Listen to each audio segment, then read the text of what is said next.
Good evening. Well, it's now 24 hours after that spring budget delivered by Jeremy Hunt yesterday, and there he was, all chirpy and happy and bullish and optimistic and telling us that everything was going to be just great. Well, now we've had time to look at the small print, and there were things that he didn't say in the budget that I think are really rather interesting.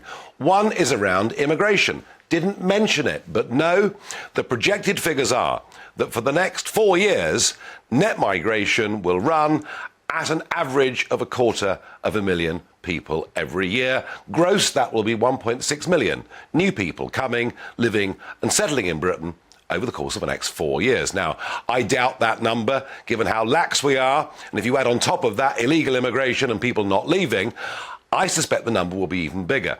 But in economic terms, that is actually written in to part of Jeremy Hunt's growth projections. You see, if there are more people, the economy becomes bigger, and therefore they say the country is getting wealthier. But today, for the first time ever, we had the boss of the Office for Budget Responsibility admitting on the BBC that even though GDP would go up, GDP per capita would not. So the population gets bigger. The roads get busier, housing becomes more difficult, accessing GP services becomes harder, and overall, per person, there is no economic benefit. But hey, that's what you get these days. Vote Labour or vote Conservative, and you get mass migration. Now, there weren't many rabbits that were pulled out of the hat yesterday, very, very few surprises, but perhaps the abolition completely of the cap on what people can put in to their own private pensions was the surprise. And now, on an annual basis, it was 40. You can now put 60,000 quid every year into your private pension. This was done, we're told, so that doctors, consultants, wouldn't retire in their 50s because their pots had been capped at £1 million.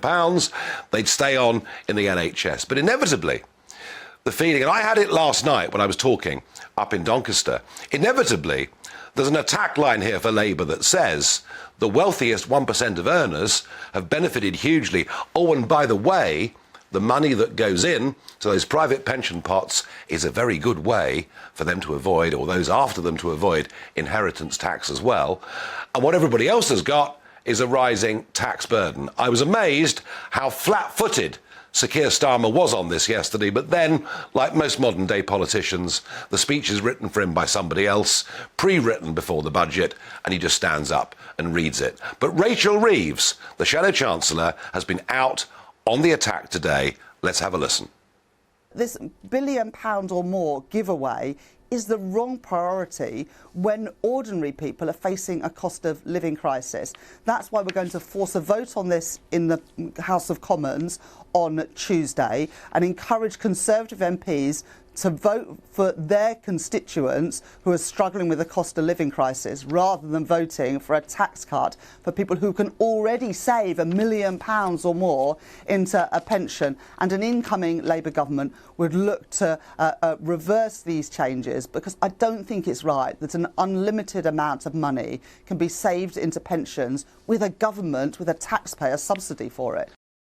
Well, that was Rachel Reeves. And look, I don't want to see people who are successful being punished in any way at all. I think high taxation is a massive, massive error, as indeed I believe the increase in corporation tax is a very big mistake. But to allow the opposition to portray your budget as benefiting the top 1% of earners, whilst everybody else is going to face an increased cost of living and a higher tax burden, doesn't look like very good politics to me. Have the Tories made a big mistake? Give me your thoughts. Farage at GBNews.uk.